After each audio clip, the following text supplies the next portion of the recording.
mean, like, I know yachts are expensive, but I guess in my head, I'm like thinking redneck yacht club, not like $1 million, the only solar powered silent yacht in North America Wow. kind of fancy. Okay.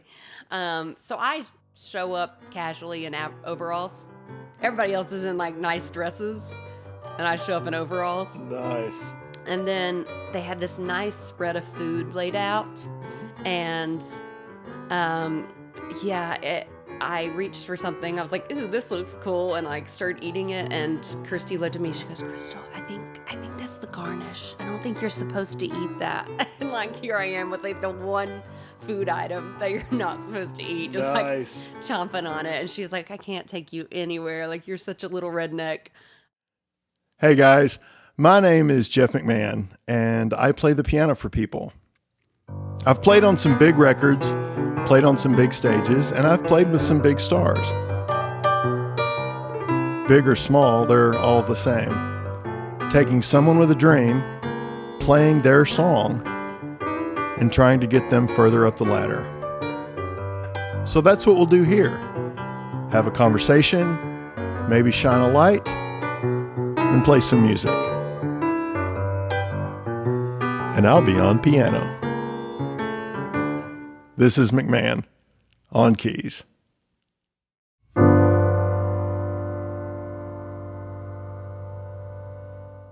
Krystal King. I have to say that I did not expect to start this interview off with finding out that you could recite the alphabet backwards, which, as impressive as that is, to have a single red wine and white lies makes it even more impressive. So I drink a lot. Just got to be prepared. So why would you even need to know how to recite the alphabet backwards? Just a party trick. Absolutely no reason. But me and my husband were driving a late night drive, and I think we were getting tired, and he like swerved a little bit, and I like made the joke like, "Oh, they're going to think we're drunk. We better know the alphabet backwards." And of course we had not been drinking. We were very safe drinkers. But yeah, so we learned that. Is that a get out of jail free card if you do get pulled over? Do you know that? I kind of just want to get pulled over one time just so like before they can say anything, I can just be like ZYXWVUTSRQPONML KJIHGFEDCBNA. Wow. Well done. So I kind of just like want that to happen just to like see their expression. Right. Because I feel like if I was a police officer and Sure. somebody just spat that out at me, I'd be like, okay, cool, go ahead, or like let me film this. Like I don't know how they'd react, but I want to see you on TMZ. Yes. Oh yeah, the cop show. That'd be great. That'll be my claim to fame. Not singing that. But if we could make that happen, they're gonna find your songs. Yes, they're gonna find your songs. You know, it's no publicity is bad publicity, right? I'm just kidding. I'm just kidding. I definitely don't agree. I don't agree with that either. I'm just kidding. But yeah, so that's one way of doing it, I reckon. Well, I certainly appreciate the initiative. I wouldn't say that I would have come up with it. It's a totally useless skill, but well, for now. Someday that may be relevant. I don't drink as much as I sing about it. I promise. Okay. Well, I tell you, you do have an honor with this podcast, which I didn't realize until I was preparing for this interview. But I knew this about you. I just didn't know that it applied to me. You are actually the first guest of this podcast that reached out to me wanting to participate. Cool. Yeah. Everybody else, I was calling in favors for my friends going, I'm going to start this new podcast and I need to kind of get started and I'm unproven. So what do you think? Well, I'm honored that you had me. I remember we met up at the Waffle House, and I remember you telling me that you kind of wanted to start a podcast. Yeah. And I think something popped up on Instagram, and I saw that you started it, and I was like, wow, this is super cool that he's actually like, he's doing it. And I just remember like thinking how professional it looked, and wanting to, I was like, well, I'm releasing a song. I should reach out. I was kind of doing the whole lining up my features and publicity, and so it popped up at the right time, and I was like, I'm gonna give him a call. Well, I appreciate it. You're very trusting because you didn't have a whole lot to watch. I don't think at that point. We're only a No. couple of months in, and we've kind of had this on the radar. So, Yeah. so welcome. Thank Thank you so you. much for doing this. You just had to deadhead back from Florida to get here for this interview. So, how did Florida go? You were down there touring with Yeah. Kirsty Krause, right? Yep. I was touring with Christy Kraus. We drove down on Thursday. We were supposed to drive on Wednesday, but of course there was a hurricane coming through, Right. right through our path of driving. So we pushed it a little bit and we drove down on Thursday for a short kind of long weekend run down to the Keys. So we were there. We played a few shows while we were down there, but the main event was a hero's salute for Labor Day weekend at Hawks Cay Resort. Okay.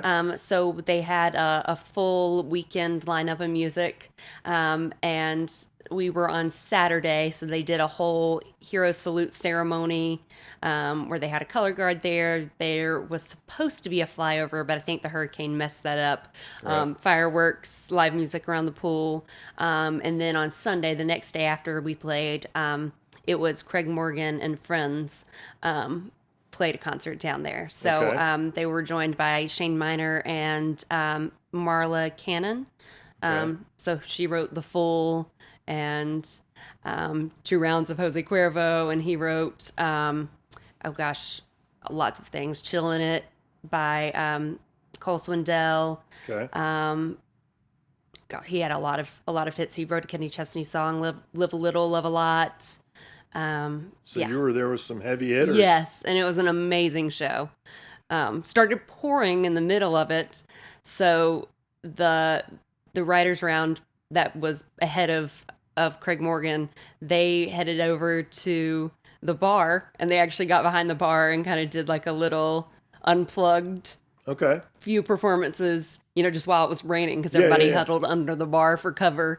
And I had gone upstairs to use the bathroom right before it started raining, so I came back down just in time to hear her start singing "The Fool" by Leanne Womack, which is like one of my all-time favorite songs. So that was super special. And are you a fan of the old school Leanne Womack style of? Oh yes, Yeah. yes. So I think pretty much all the music that they were playing was like, I really loved it Yeah. because Craig Morgan's was, still what, early 2000s when he was putting out his main things like Yeah. What I Love About Yeah. Sunday and Almost Home, Redneck Yacht Club. So I love that style of country music, and Leanne Womack's definitely one of my favorites for sure. Well, and was this? Did you say this was a some sort of honorary military type event? What kind of event was this? So it was at a resort called Hawks Cay Right. on a little Torch Key. And so, or actually, I'm sorry, it was Duck Key. And they just do a honorary thing every year. Honorary. Like for the 4th of, or not Okay. 4th of July, Labor Day weekend. I don't Okay. know what month I'm in. Okay. They do that every year. And this year they kind of made it a bigger thing. So they usually do the Keys to Country event, which is Yeah. what Craig Morgan was playing for. And they do the Hero Salute. Yeah. But they kind of combined it all for like one long weekend of Yeah. music.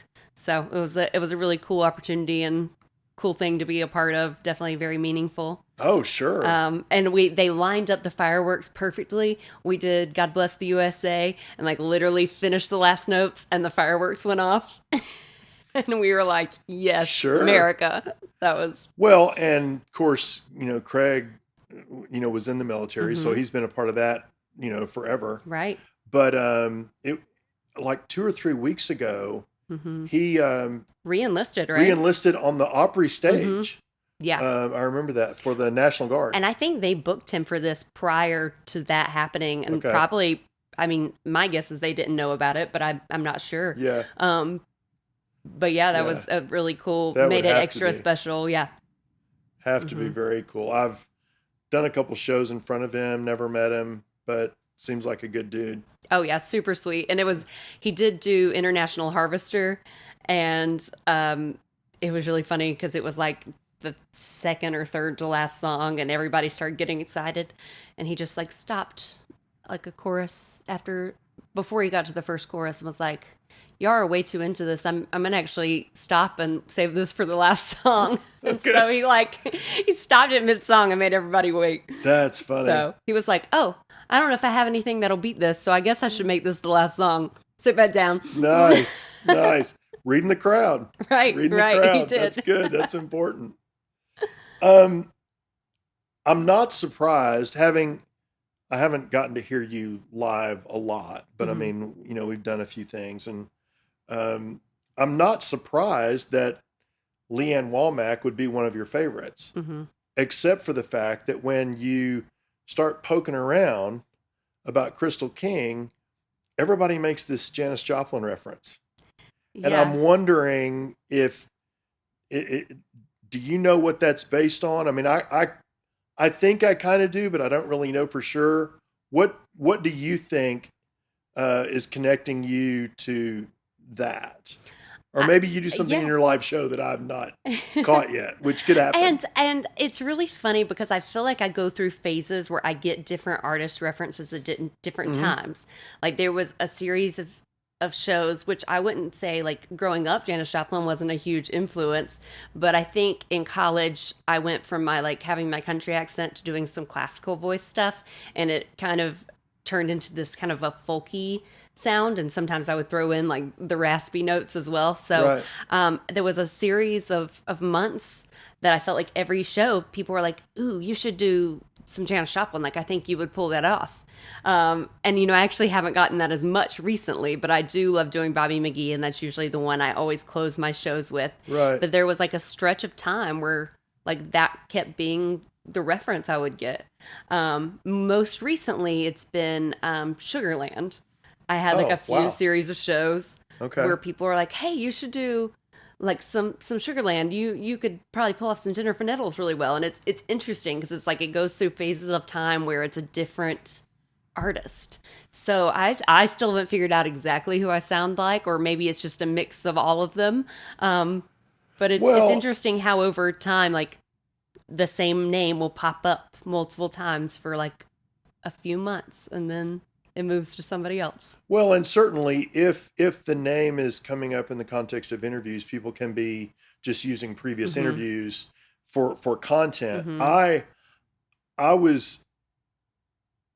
maybe you're wearing giant glasses and feather boas, because when I think of people seeing those things, what I expect them to be referencing is the iconic imagery of a Janis Joplin. Now, when I saw that, I thought, okay, well, when they say that, it's almost like they're referencing the rock and roll Woodstocky version of Janis Joplin.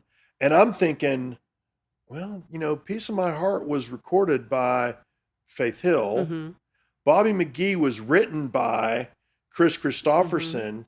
And, her earliest recordings, I mean, she only had 3 albums before she passed away. Her earliest recordings are almost country songs cut down in Texas.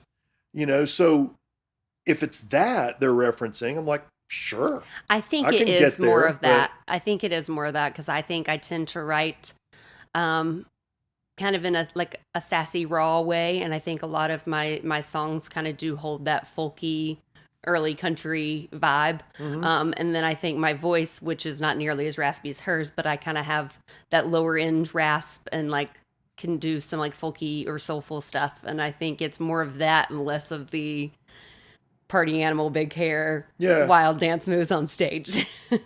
I mean, I hope.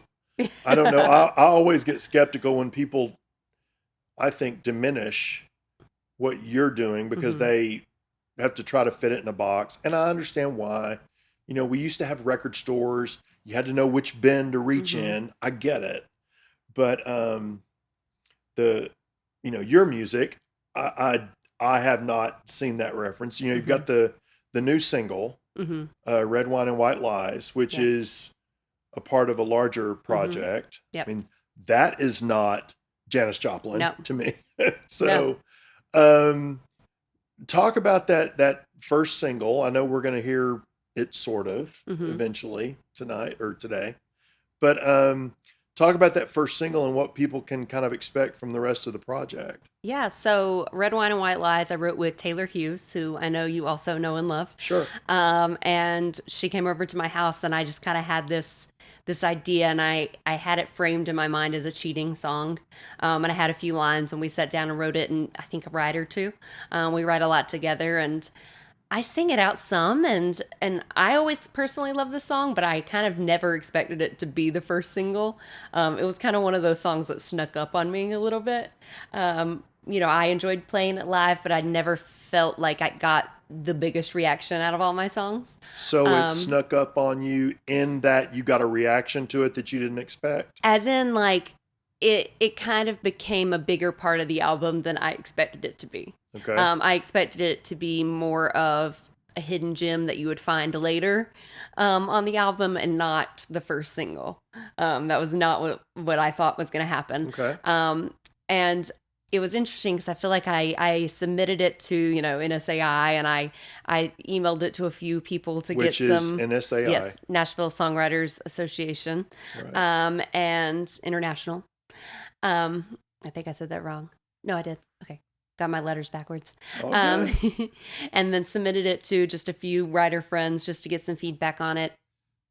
And I kept getting back this kind of like, oh, you should change the melody in like the chorus or just a few things like that. And I was like, as a writer, you always have those moments where you have to decide, okay, do I listen to what's being said or do I Right. stick with my gut if something feels right? And I that was one of those. I polished up the lyrics some, but I kind of did stick with my gut on the melody. And it wasn't until we added in that final like guitar lick. Scotty Murray did that on steel, I think, or one of his many slide instruments that he plays. Okay. He's got like all the weird slidey instruments that you would never think of or hardly ever see on Slidey stage. being a technical Yes, very musical technical term. term. Yeah. But he got that lick, and it was just very hooky. And as soon as we like mixed it, I was like, no, this has to be a single. Like it's just very energetic, and this one's kind of one that'll come out of the gate with a bang, and kind of set up the album for future releases. Right. So just one that's it's not a super deep or meaningful song, but it's one to get you moving. It's sassy, it's exciting and fun. So that's it. Kind of just snuck up, as in I didn't expect that one to be the first single. I didn't expect it to be one of my favorite songs on the album. Okay. Well, certainly, I mean, those, as you build those things, you kind of wind up discovering things, Hmm. even from the things that you write, Hmm. part of, part of that kind of starts the whole next conversation and I know, you're a fan of Alan Jackson, right? Yes, huge fan.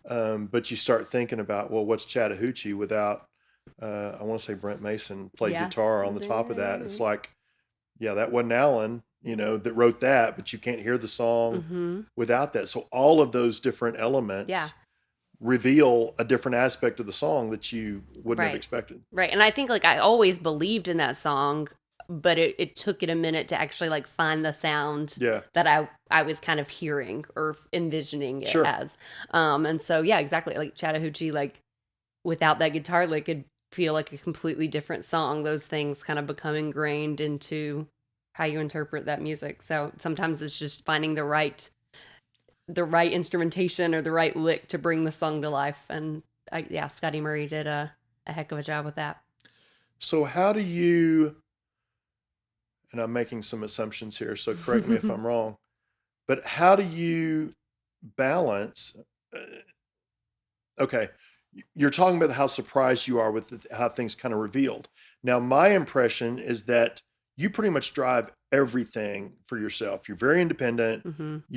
You organize a lot of your own booking. I know you work with Kirsty on some of those projects you've done. I'm sure Hmm. you work in conjunction with other people, but it's still you that's pulling all those triggers, Hmm. right? So, are you producing all of your tracks, co-producing all of your tracks? You get the end say so on everything Hmm. you're doing. So how do you balance the, oh my gosh, look at how this came from? Oh my gosh, I want to get this input from these people that may know things I don't know, and still, maintain your confidence in your own authority of going where you want to go. Mm-hmm. Yeah, it's definitely kind of a learning as I go process. Mm-hmm. And I think as I learn more, I get more confident in it. But in the past, I'd worked with Mike Loudermilk, who produced most of my first singles prior to this project. And so he used to play guitar for Crystal Gale. He's toured a lot with Paul Overstreet. He's an amazing guitar player. And you've probably heard of his dad, John Loudermilk, is a huge songwriter from the 60s, one of the top songwriters. I want to say that, and maybe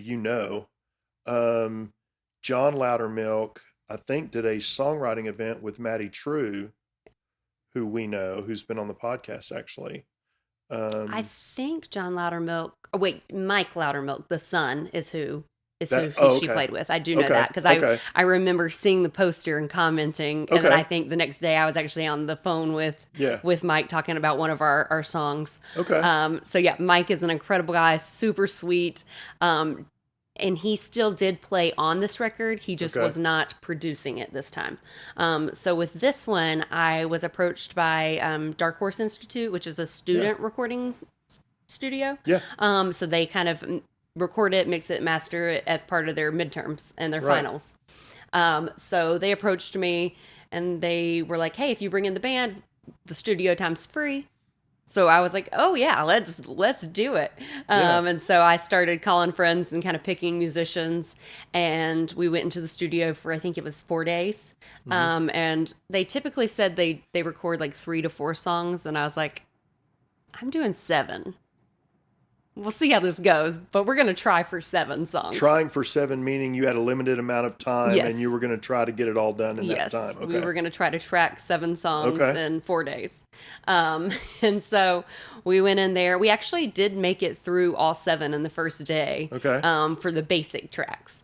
But we were kind of winging it. There was a producer that was like the teacher on site, but he was less of a producer for my music and more for, the microphones and how to set up all the equipment. And he was still actively teaching his students while we were recording. So he still would give some musical input, but it was kind of more on us to arrange the song. And I'd kind of worked with the band. We rehearsed once or twice before just to kind of solidify what our arrangement was going to be. So I guess like I technically produced it, but I didn't know what I was doing, and I was taking a lot of feedback from the musicians I picked, and listening to what they thought and their ideas, and we just went from there. Well, but in fairness, part of that is producing. I mean, if you are the producer that decides B.B. King would be better playing guitar on this record than Eddie Van Halen, that is a production choice. So, I mean, producing can mean a lot of things. So you still had a lot of influence on that. Yeah. So we recorded the tracks. I didn't use the student mixes. I took them to a mixer. And then from there, we kind of set and worked together to pick and choose what we liked, what we didn't like, if there was any parts that we wanted to redo, or if there was an instrument that we needed to add. I had some musicians that I'd picked that couldn't be in studio, so they would record from home and fly it in. And so then we were just kind of picking and choosing all these parts and seeing, kind of just puzzle piecing it together to figure out what needed to happen. So it was a lengthy process. It did take me like 2 years. I did it probably in the most inefficient way possible, but I'm really proud of how it turned out. Good. Like if you'd asked me halfway through the project if I would ever do it like that again, I'd be like, no, absolutely not. I'm going to hire a producer next time. I just want to show up and sing it. But now that it's done, I kind of am like, no, it was kind of fun. It was stressful at moments, but it was fun. And I feel like there's something really special about the fact that I did have a say in every single decision that was made. And so I'm just super happy with that. And I think because of that, I did get a very me sound out of it. Good. Because I wasn't going just based off of what my producer thinks fits what somebody else told you to do. Right. And so maybe I could have got a better mix if I picked a producer, but I'm pretty proud of how it all came together. So we have 7 songs. It's available on CD now. And then we're going to start releasing some more singles off of it. Probably the next one will be January-ish, but Okay. I won't stamp a time to it just yet. So, Well, and you're sitting here saying, well, if I'd have done this, it would have been better. Well, I've recorded records at Dark Horse, yeah. and the people that I recorded them with have recorded many records since then, and every one of them they aspire to do something better than they did before. Right.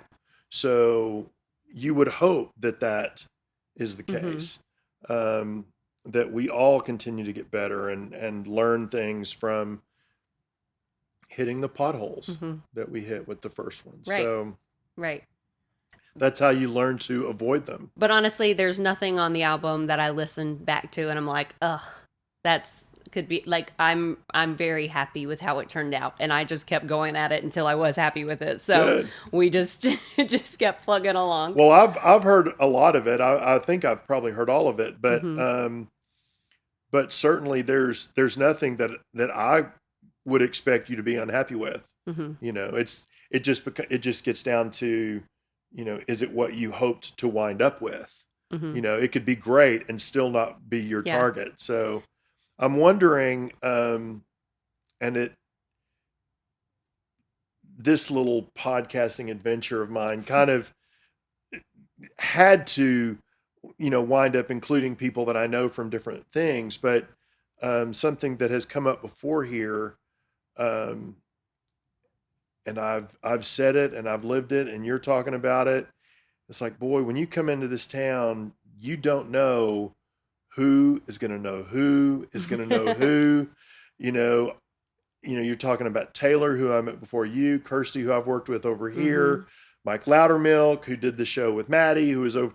I All mean, the connections are it's wild. yeah, and how important it is to stay true, stay authentic, Mm-hmm. live what you're doing. I mean, is there some aspect of that, whether it was by the way you made this record or things that you've done touring, that are like, boy, am I glad I have hung on to who I am so people know who I really am? Oh yeah. I mean, and honestly, I'm a terrible actress. I can't really fake being somebody else. Yeah, Like I've never done theater. Like I'm a terrible actress. So for me to be someone I'm not is just not really ever crossed my mind. I've always right. been very secure in who I am. I think that's also kind of something to be said about the fact that I am a little older now, pursuing this. I'm not in my young 20s anymore. Yeah, Um, so I think there is something with just maturity and figuring out and being comfortable in your own skin that happens when you get a little older. yeah, And I think, sometimes I beat myself up and I'm like, oh, I should have done this earlier, this sooner. But honestly, I would have been a totally different artist had I been here in my early 20s. sure. So I'm very comfortable with that and proud of, the music I've made where I am. So, Well, and whether it's older or whether it's the experiences you have. I hmm mean, I know a lot of people that came to Nashville, um, having played in bands, and that's their entire hmm experience between high school to coming to Nashville. And right, I had gone to college, I had worked real jobs, I had done other things. It definitely changed my perspective, right. on a lot of things and how hmm I pursue this.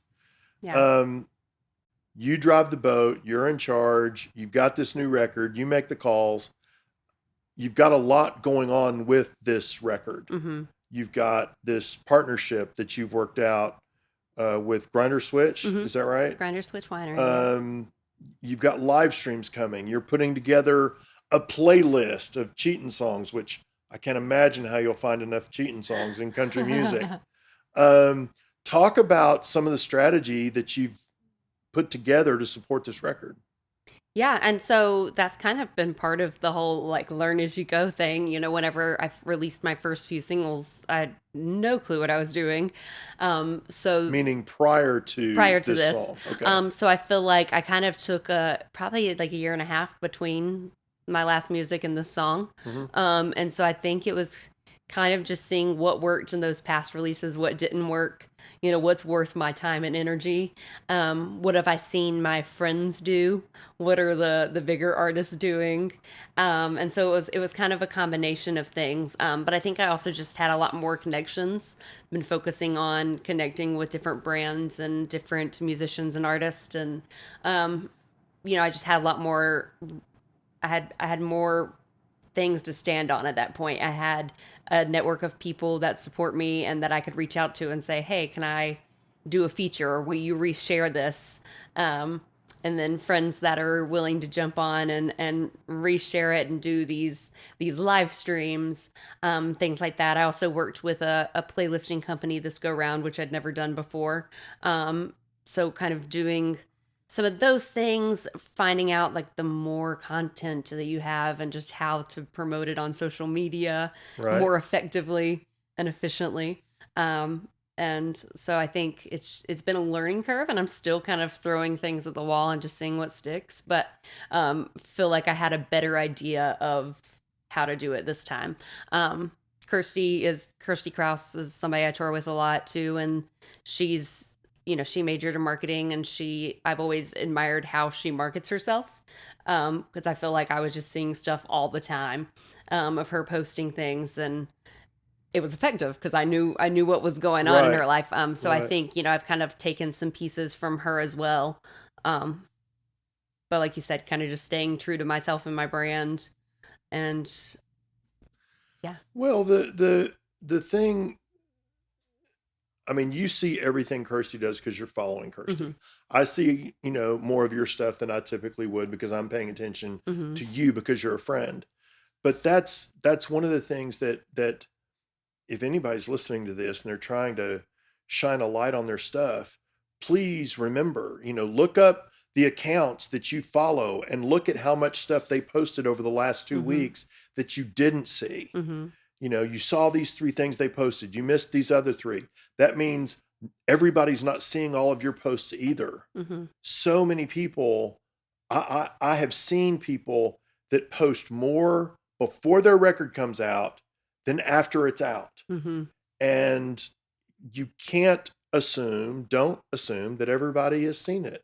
If they have seen it, they wanted to remember and they forgot. So just Yeah. remind them, Yeah. let everybody know Just what you're doing. They're following you, they care. there's a lot of people who I don't see everything they post, Yeah. and it kind of falls through the cracks. So people do need that constant, put it in front of your face, put it in your friend's face, and if they see it 3 or 4 times, then they're like, oh, okay, I'll click.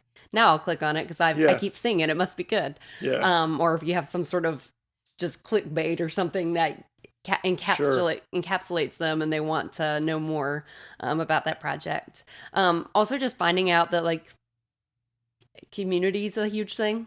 So, having friends like Taylor and Kirsty and Maddie, that we can all kind of support each other is been a Sure. huge thing. I feel like earlier in Nashville, I kind of felt a little bit more alone. Like I had co-writers and I had people, but just now in recent years have those fans and co-writers become like family and friends, so Right. it's kind of just that over time you build that connection, and the more that you support each other the better. Like we try to go to each other's shows, we try to Right. um read, me and Taylor dog sit for each other sometimes, like just random things to build community and just realizing we can support each other. Well, and um and the people that really will share it, mhm, the people that really will show up, right. the people that say, "Call me, whenever you get that scheduled, and I'll be there," and they Mhm, are actually there. right. You have friends that don't always show up too. Mhm, They're still friends, but professionally, you can't always yeah. count on some of that. Mhm, So, you've got the partnership with Grinder Switch. What does that look like? What are you doing with some of this playlisting that you're putting together mhm, that you feel like is the most worth your time? Those are the things you're doing. You've learned to kind of focus on what's going to move the needle. mhm. What are you doing, and how are those things moving the needle? Yeah, so the Grinder Switch partnership is giving me kind of a way to just reach more fans. So I'm kind of providing them with some content, and then they're providing me with some giveaway items, and kind of cross posting to their site to get my music out there. Okay. So we started out with a giveaway on Instagram. So they did like a swag bag with different wine openers and a t-shirt and things like that from the winery. And we did an in-person wine giveaway at a show that we did there for the single release. So it was a very intimate acoustic show. But they packed the house, and it was a lot of fun out in Columbia, Tennessee. And then we released a few cover songs. So we did a YouTube cover of Dust on the Bottle, Two More Bottles of Wine, and those are on YouTube. So just all of these things are trying to pull people to my sites, whether it's my YouTube, my Instagram, my Facebook, to not only hear the song but to interact with those different Right. releases. And then the next thing we have coming is in the month of September. Every Wednesday, we're doing a live stream on Instagram with different artists, Okay. and we're calling it Wine O'Clock Somewhere. So it'll probably be like a 30-minute live stream. I'm going to have Kirsty Krause, Sarah Morey, Taylor Hughes, and my friend Laura Rebel Okay. are going to be the four artists that we're featuring on that. So that's just kind of another way to cross promote, get my name out to their fans, get their names out to my fans, and just kind of support each other. We'll drink wine and we'll hang out. So everybody needs to be following you in order to Yes. be hip to all that stuff. Yes. So we'll definitely make sure they know how to do Mhm. that. You said something just then that was a reminder. You've got all this strategy put together with your single, and that's out now, so people can find that. Red Wine and White Lies. Yes. Something else that I had no idea that you would be involved in this, but you said Wine O'Clock Somewhere. Yes. We just lost Jimmy Buffett, and Mhm. everybody knows his music. You already had something kind of in the works that is a part of his Yeah. legacy, I guess we could say. What are you doing? Yeah. So I started doing a lot of touring in Florida, and kind of got plugged into the Parrot Heads, which are like the diehard Jimmy Buffett fans. Right. And they just have like this own whole community. Like I've never seen anybody build community Right. quite like Jimmy Buffett. They're not even part of his Margaritaville brand. They just are the fans that have just followed him. They have their own festival around him, Meeting of the Minds, they do every year. And so through that, kind of made some connections, and I'm going to be starting to work on Radio Margaritaville through SiriusXM. They have a station based in the Margaritaville in Nashville. They also have, I think, an office in Orlando. But yeah, so I would be starting to do that probably end of October. It's kind of being pushed a little bit just because they're changing the formatting because of Jimmy's death. Sure. So they're just doing some different things on the station to be able to honor him. Yeah, and I'm just honored to be a small part of that legacy, and part of that kind of empire that he's built. Yeah. Yeah. Like And quite the Empire, community. Empire is, I just saw a clip of him talking about the building of his community and how he kind of separated himself from the record labels and built his career on the audiences and the fan base that he built. So, yeah, I guess it's got a little bit of gravity Yeah. right now, with what's Right. going on that you weren't expecting. But Yeah, no, I that's gonna be had no quite idea quite a thing. that was, sadly, Yeah. did not know he was going to be passing. So I was hoping to announce that this month, and then we'd be getting started. Yeah. But it's okay. Like, we are taking, those stations taking the time to honor him the way he needs to be honored. And then Yeah. we'll be jumping in on that, in probably late October. So, look out for me. I think I'm going to be on Thursdays and Sundays, 7 to 11. Okay.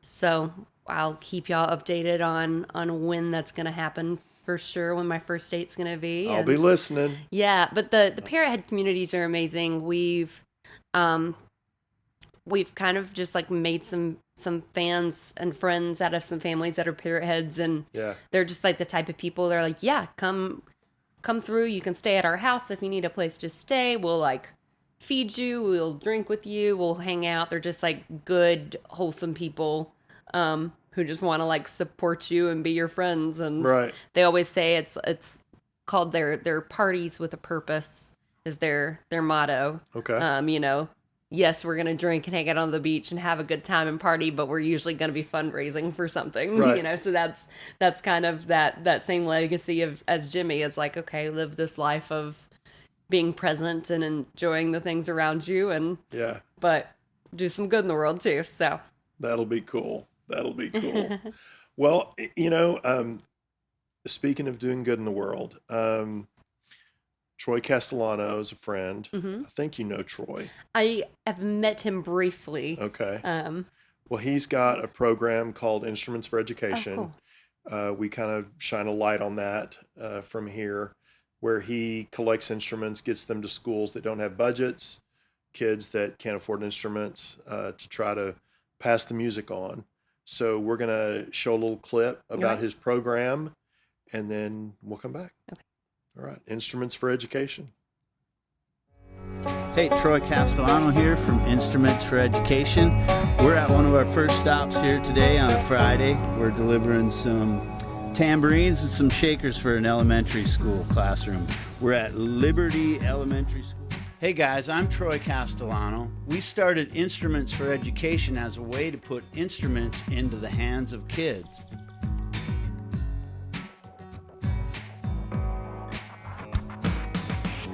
Sometimes we donate directly to students, sometimes to teachers, and sometimes to full classrooms in their schools.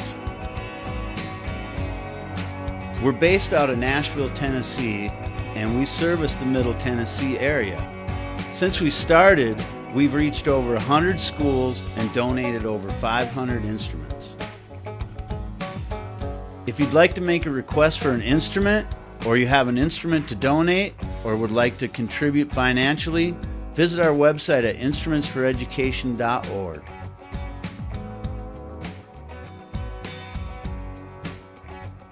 Thanks for supporting us, and thanks for helping keep music alive.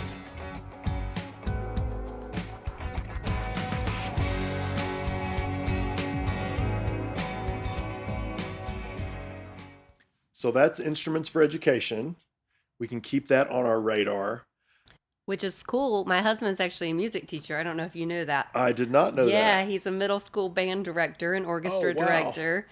We actually met in high school band. Band camp. That's how we met. What did you play? I played flute. Okay. And I did color guard, embarrassingly. And then he was a percussionist. So we met in high school band. And, you know, I didn't realize this, but like CMA, Country Music Awards, they do a lot of support for teachers as well. Oh, I didn't know that either. But he was telling me that I guess teachers can apply for CMA awards, and they give like funds for those programs. And my husband was like, he was like, I think I'm gonna apply this year. And I was like, you know, I'm gonna be so proud of you because it's a good cause, but I'm also gonna be a little salty if you win a CMA before I do. I was like, just a little mad, but I'll mostly be proud.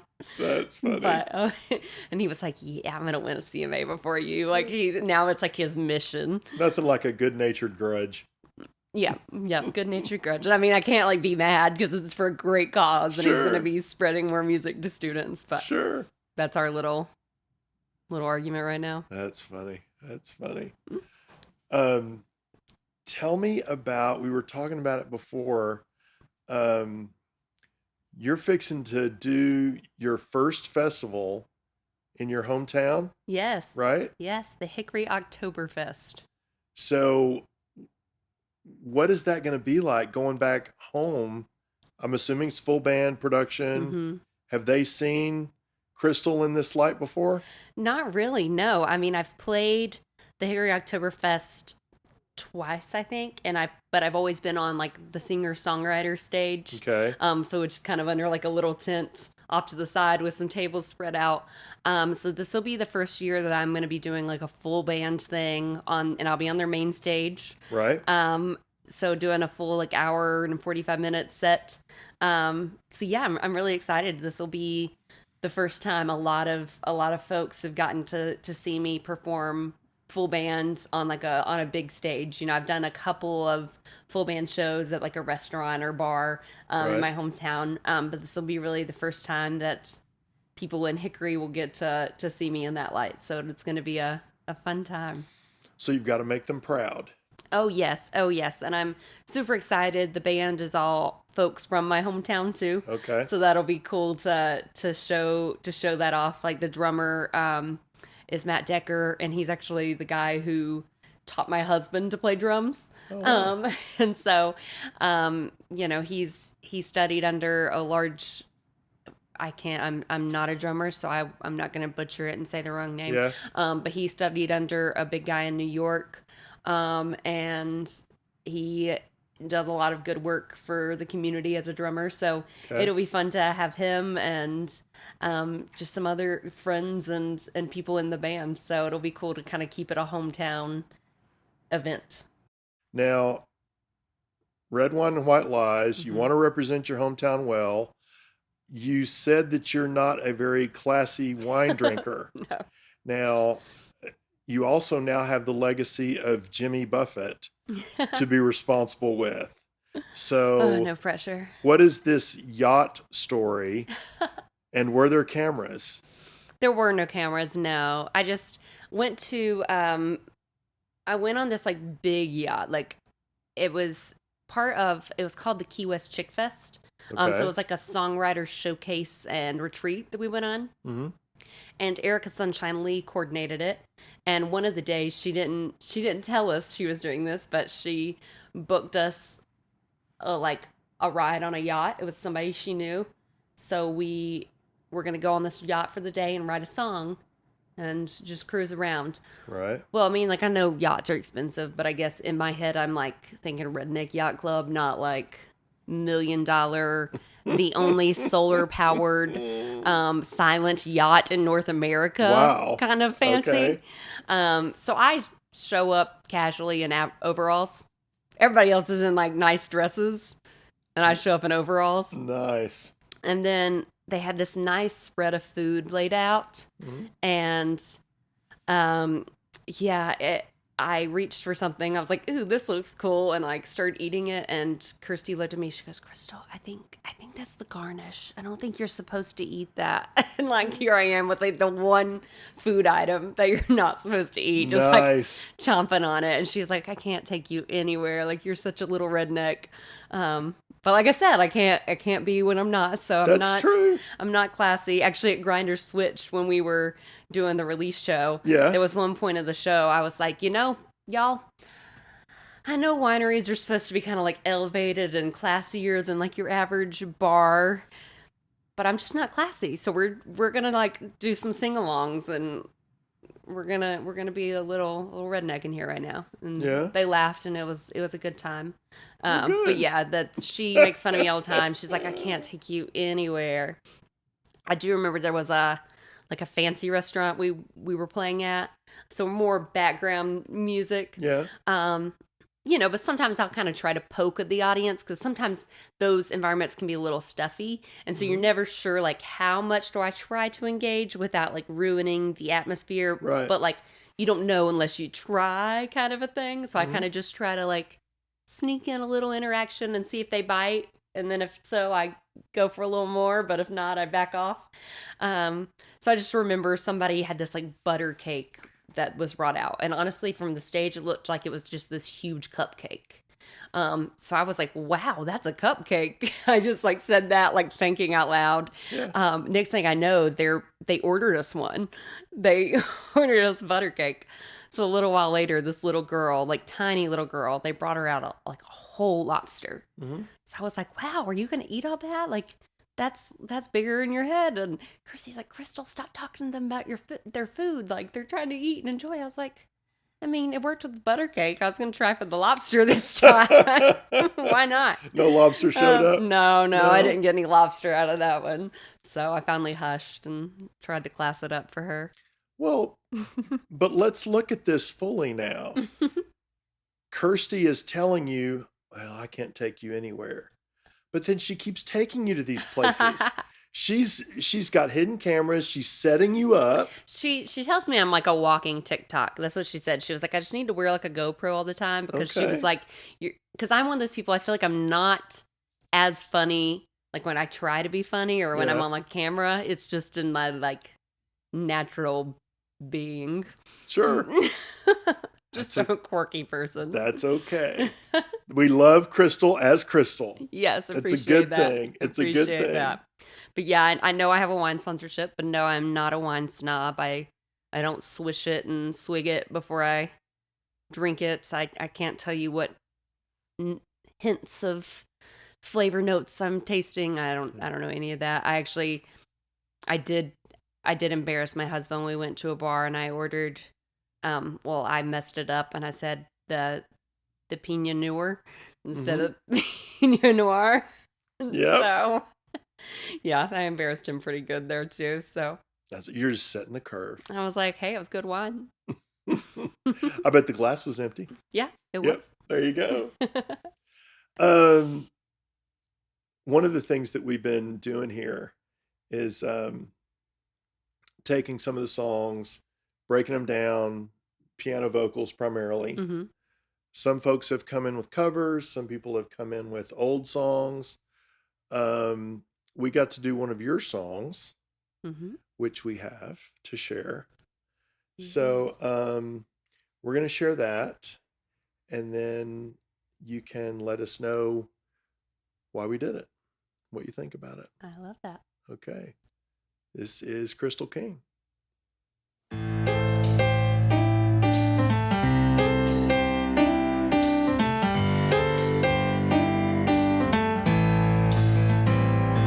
It's 8:15. I guess he's coming home late. If he can't call, then I can't bother saving him a plate. 3rd time this week. You must think that I'm naive, and I can't wait to hear what excuse he's gonna try to feed me. Pop the cork and pour me a glass. Lord knows this bottle ain't gonna last. Red wine and wine lies, don't it go down smooth? Yeah, it's easier to swallow when my glass is always full. Whether it's sweet or bone dry, either one will drown that alibi. So I'm raising my cup and getting drunk tonight on red wine and wine lights.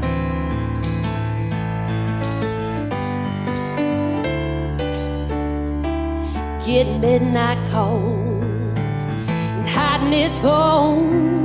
Well, I know full well that he ain't talking to his mom, working overtime, or out late drinking with the guys. But there's lipstick on his neck, that's a real nice try. For every lie I pour a glasses to another night of getting trashed. Red wine and wine lies, don't it go down smooth?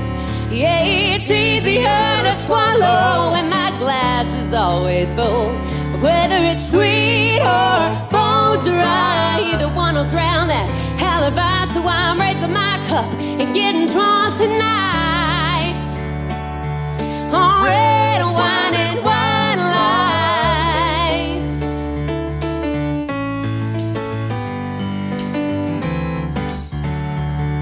They say it gets better with age, but tonight I ain't gonna let it go to waste. So pop the cork and tip it back.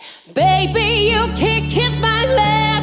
Red wine and wine lies, don't it go down smooth? Yeah, it's easier to swallow when my glass is always full. Whether it's sweet or bone dry, either one will drown that alibi. So I'm raising my cup and getting drunk tonight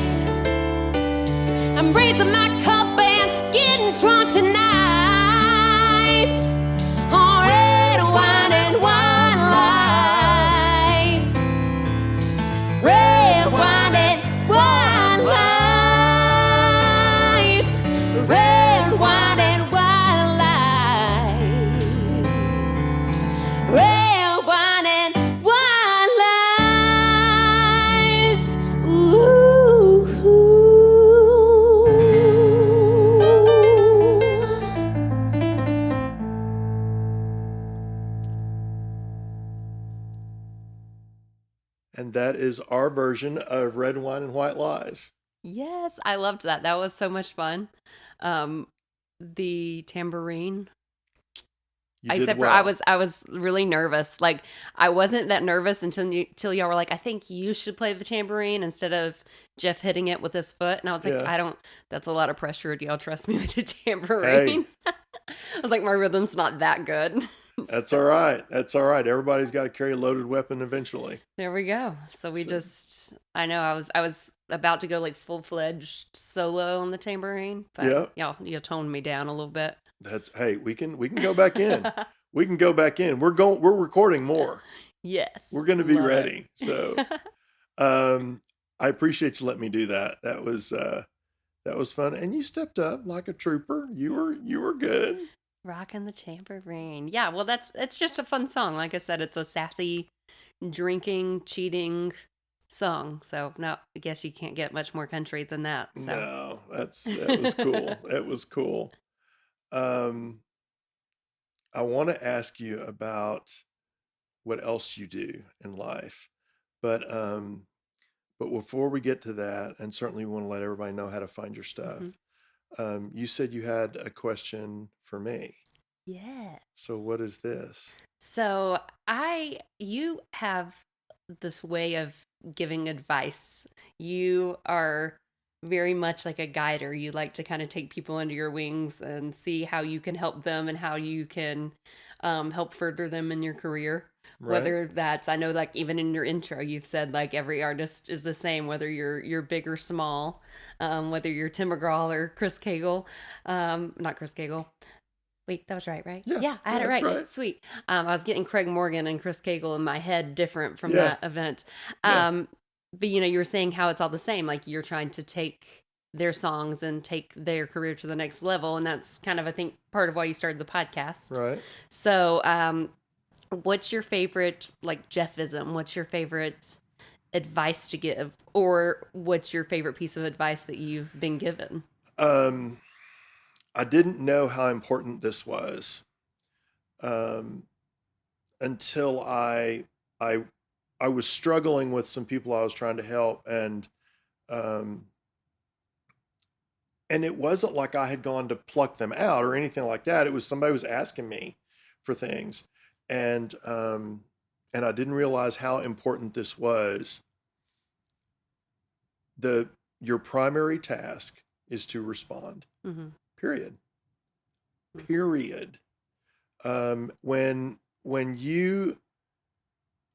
I have called people to offer them opportunities that have not called me back. Mm-hmm. I have seen people ask for advice and then they don't take it or they don't do it. Mm-hmm. And people in the industry and in life, but people in this industry don't realize how many things can die on the vine Mm-hmm. because you don't call somebody back. Right. And it's not even like you have to say yes to everything. Mm-hmm. If you say no and you can't, that still can leave the door open in the future Mm-hmm. because whoever called you Yeah. isn't left hanging. You're They not can burning still that solve the bridge, problem. yeah. Right. Mm-hmm. Right.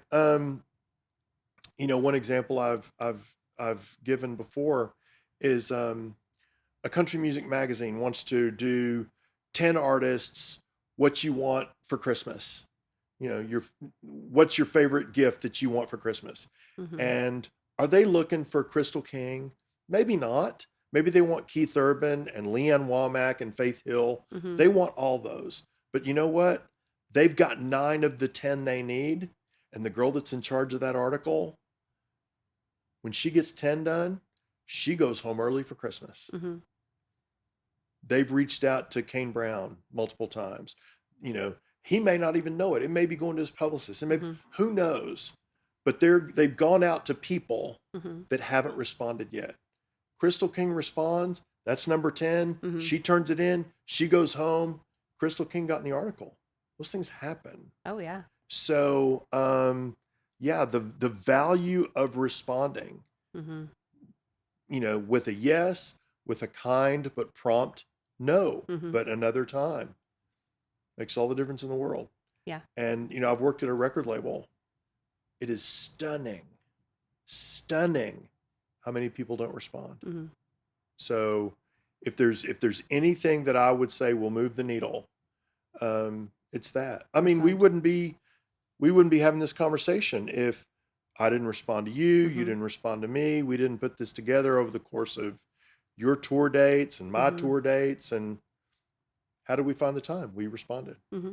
Yeah, Plain and no, I simple. love that. And I think I've seen just in this industry, when you go out seeking opportunities, or when I go to a networking event for the sake of networking, a lot of times that's not when the doors open. Yeah. The doors open kind of whenever my guard's down and whenever I'm just, being myself and just going out and, working hard. I'm setting up those, I think you always say, setting up your dominoes. You set up those dominoes, but like a lot of times those things don't happen when you're trying to make them happen. They happen when you're just doing your thing and putting out, making sure that you're being a respectful person and a good person and just showing up. And then that's kind of when the doors open when you least expect them. Yeah. So yeah, that will definitely happen. I mean, talk about things not expecting. I didn't even realize this until a recent interview where Zach Stone interviewed me. I was actually listening to that on the way here. Oh yeah.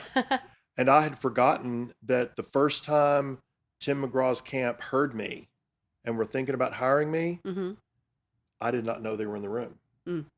So you talk about letting your guard down. I didn't know they were there. Yeah. They formed an opinion and I wasn't there. So, don't put your game Don't face assume on. that nobody is watching. Right, Yeah, you've got to kind of be on your. You have to assume you're being watched at all times, kind of a thing. You don't let your guard down. Not meaning you have to be like stiff and rigid Just all do the your time, job. but just exactly. Just You do your got to job. be competent and do what you're supposed to do. Yeah. Yeah. I want to touch on this just because you are, prepared to talk about this just briefly. You work or have worked, I think still work, as a music therapist. Yes. And my impression of that is people that use music. Well, you define it. You know more what you do. Give us a concise definition of what is a music therapist, and I have a question to ask you about that. So the concise definition is using music as, it's kind of like any therapy. You go to a counselor and to talk, but in music therapy, we're using music as the tool for the therapeutic need. So whether that's physical or emotional, the music's the forefront, and it looks different within different settings. Yeah. But that's kind of the gist of that, is music's the tool. Whether we're working on trying to restore speech for somebody who's had a stroke, whether it's pain management at a hospital, whether it's learning how to regulate your emotions more with mental health. Okay. So it can look different, but it's essentially like I use music as the tool to help teach those skills that you are needing for whatever it is you're working on. Right. Okay, so this may be way too simple of an illustration, but I have certainly been present when people have kind of poo-pooed that. The idea of using music as some sort of therapeutic tool, or even impacting things medically. And you will have a much more experiential example of how you might use that with pain management.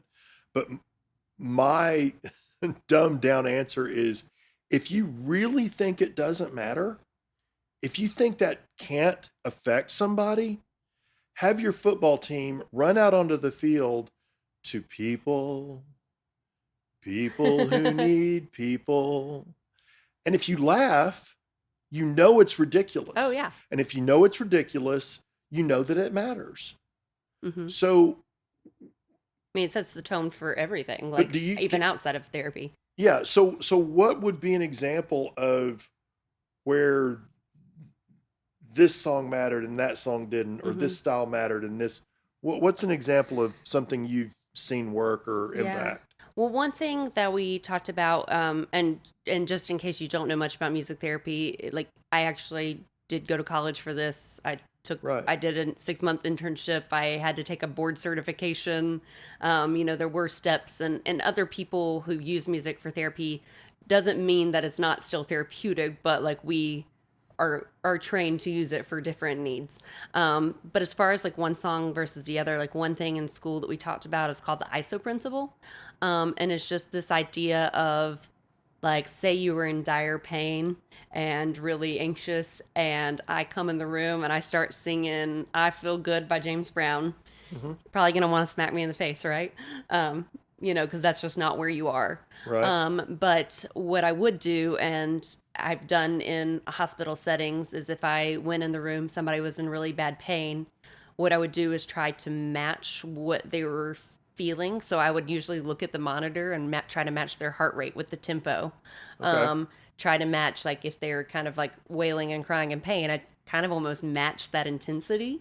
And so the ISO principle is kind of you match it and then you try to start to shift it, which is kind of the same thing. Like, you think if you're sad, sometimes it helps to listen to sad music and then gradually start to shift out of that.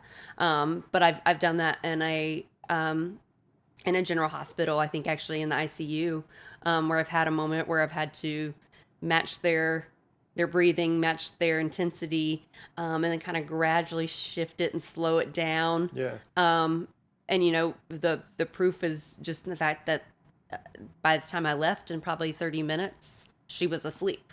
So started Wow. wailing and crying, screaming in pain, ended with a lower heart rate, higher oxygen levels, and was asleep. So like, there's your proof that Right. it's working. Now I work in a psychiatric setting, so I do more of a group kind of work. But I have worked in a cancer institute and a general hospital. And yeah, I mean, sometimes it's more evident than others, but that was definitely one that was really meaningful. Another one was working with like a patient who has sickle cell. They struggle a lot with pain. And I remember there's also sometimes some stigmas around sickle cell disease. And people, it can be associated with certain like races and things. And a lot of times because of the pain management, there's a lot of like opioid addiction that happens with that. So I remember just working with a patient who was not only in like physical pain, but was really emotionally struggling with the fact that he felt like he was getting judged because of his disorder. Right. And put in this box, and we sat and wrote a song. And I remember he came up with lyrics for me to sing, and then he rapped in between. Nice. And by the end, like, he was much more calm, and he was just talking about how it was so nice to like get that off his chest. So that's kind of, a less scientific example, but just a very obvious, like, this was a way to help him express what he was feeling and do that in a healthy way that wasn't harmful to himself or to somebody else. Well, but I think you're missing a piece of that equation, or maybe you're not missing it, but if he feels like he's being judged, then he feels isolated. He feels alone. If you're singing the parts of the song and then he's rapping with you, he's connected to you, so he's not alone anymore, at least in that moment.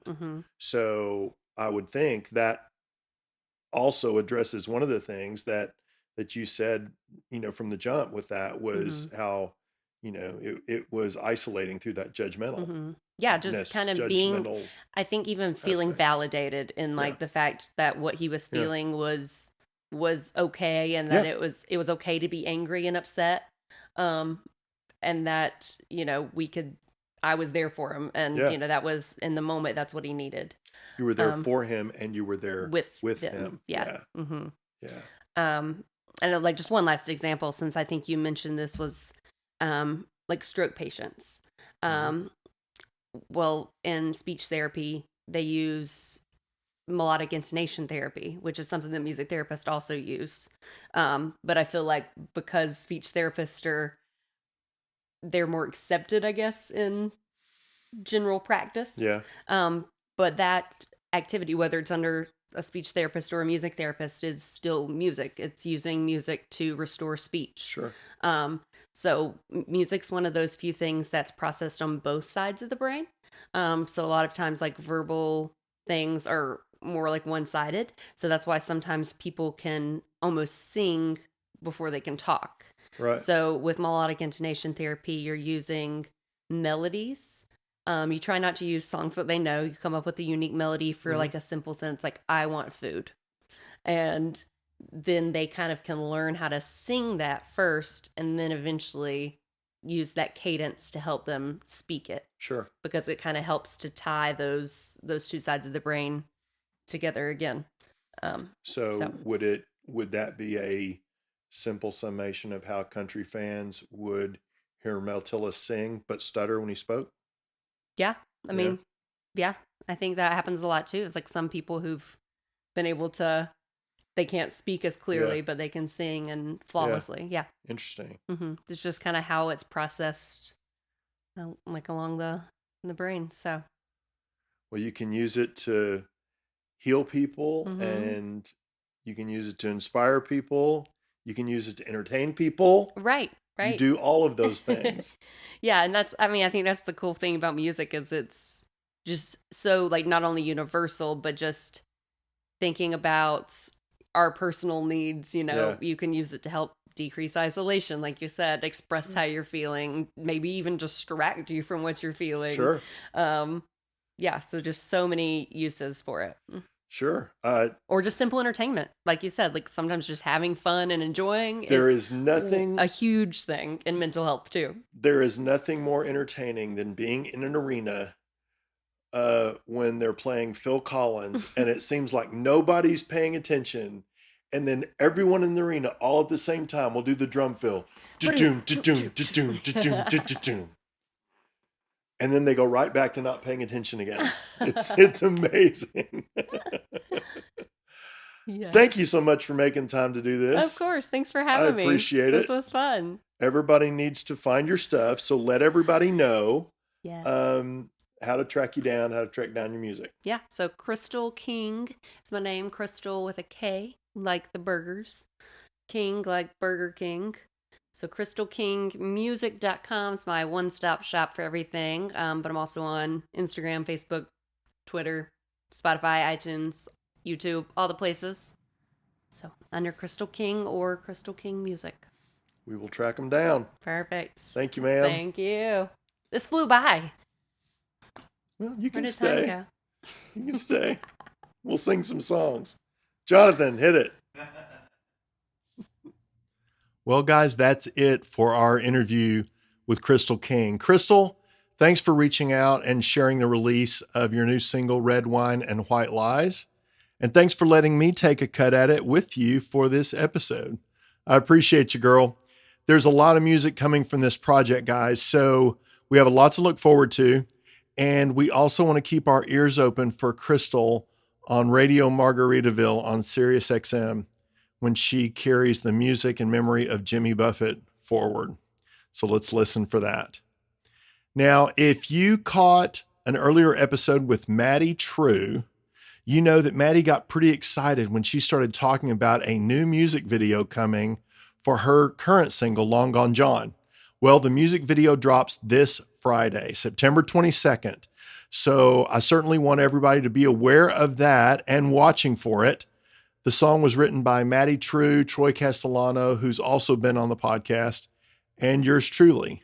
So she is bouncing off the walls. I don't blame her. We're very excited, and I think it's pretty special. So keep an eye out for that. Thank you to Randy Allen for putting the video together for Red Wine and White Lies, Tommy Leland for mixing it for us, and for Jonathan Warren for helping us capture the audio. Thank you, Turk, for Turk's Lounge for leaving the door open for us. We were not able to swing by Turk's this week, but we will be back. So thanks for having us. And if you have any thoughts or questions for us about the podcast, you can email us at jeff@mcmahononkeys.com. Until next time, this is McMahon on Keys.